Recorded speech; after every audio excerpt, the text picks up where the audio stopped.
వీరుంటది కదా.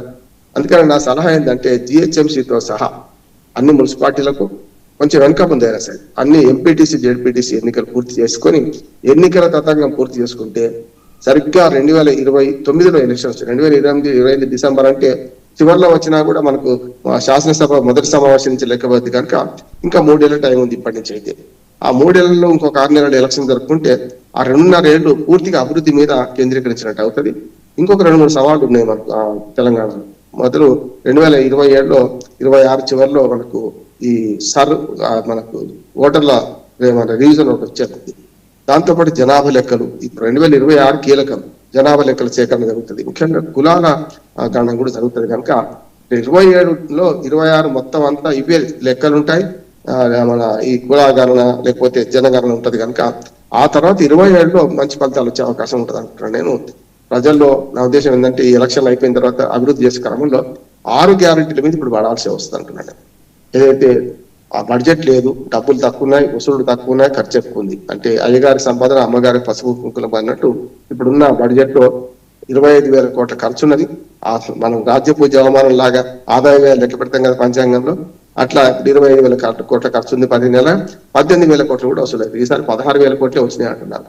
అటువంటి అప్పుడు మరి భూములలో ఏదో రకంగా ఈ ఉన్న నెలవారీ ఖర్చులు అందిస్తున్నారు. అంటే ఏవైతే ఉద్యోగ జీతభత్యాలు, వాళ్ళ అప్పులకు వడ్డీలు కట్టడం, సంక్షేమ పథకాలు, ఈ 3. రామ్మోహన్ గారు నేనేమంటున్నానంటే కాంగ్రెస్ ఎన్నికల ప్రచార సమయంలో 42% బీసీ రిజర్వేషన్ల అంశం ఒకటి, అదే క్రమంలో 100 రోజుల్లో 6 గ్యారెంటీలు అమలు చేస్తామన్నారు. సో ఆ 100 రోజులు పోయింది, 200 రోజులు పోయింది, 700 రోజులకు వచ్చింది, అయిపోయిన 700 రోజులు కూడా అయిపోతుంది. ఇదే క్రమంలో అంటే తెలంగాణ సీఎం రేవంత్ రెడ్డి గత ప్రభుత్వం అప్పులు చేసింది అంటున్నారు, అదే క్రమంలో ఈ ప్రభుత్వం కూడా 2.5 లక్షల కోట్ల అప్పులు చేసింది అనేది మనకు తెలిసిందే. అయితే రేవంత్ రెడ్డి కాంగ్రెస్ ప్రభుత్వం ఆ విషయాలన్నిటి విషయంలో తెలంగాణ ప్రజలను మొన్న పంచాయతీ ఎన్నికల ఫలితాల తర్వాత ఒప్పించగలిగారని అనుకోవచ్చా మనం? ఏం ఒప్పించలేదు. నా ఉద్దేశం అంటే ప్రజలు ఏమనుకున్నారంటే మరొక 3 ఏళ్ళు వీళ్ళే ఉంటారు, పంచాయతీలలో పనులు కావాలంటే అధికార పక్షం కలిపి. జనరల్ గా ఇది ఒక్కటే కాదు, మన దగ్గరనే కాదు, దేశం అంతా కూడా ఏ స్థానిక ప్రభుత్వాల ఎన్నిక జరిగినా కూడా అక్కడ ఏ ప్రభుత్వం ఉందో దానికి అనుకూలంగానే రిజల్ట్స్ వస్తాయి. గతంలో చూసాం కదా, బీఆర్ఎస్ అధికారంలో ఉన్నప్పుడు 70 నుంచి 75% గెలుచుకున్నారు చూసాం.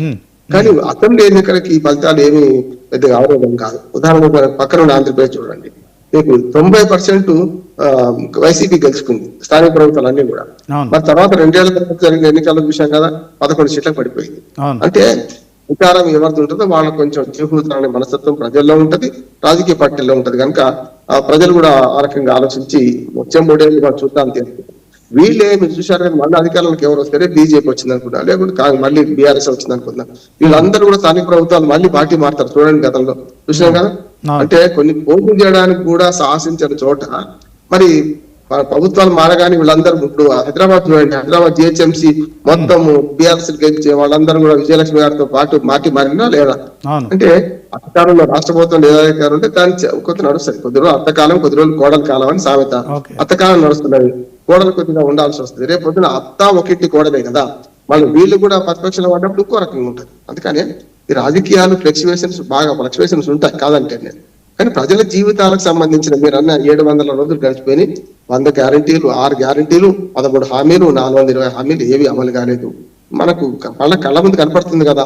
ఇవన్నిటికంటే ఏది లీడ్ చేస్తుంది? రాష్ట్ర ప్రభుత్వంలో ఎవరుంటే వాళ్ళు కొంత సాగించుకుంటారు. 5 ఏళ్ల ప్రభుత్వం వాళ్ళకి అవకాశం ఇచ్చింది.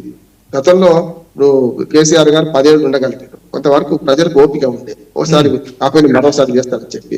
ఇప్పుడు ప్రజల ఓపిక కూడా తక్కువైంది. రేవంత్ రెడ్డి గారి భాషలో చెప్పాలంటే 2020 బ్యాచ్ ఆడుతున్నారు శ్రీనివాస్ గారు, చూస్తున్నాం కదా.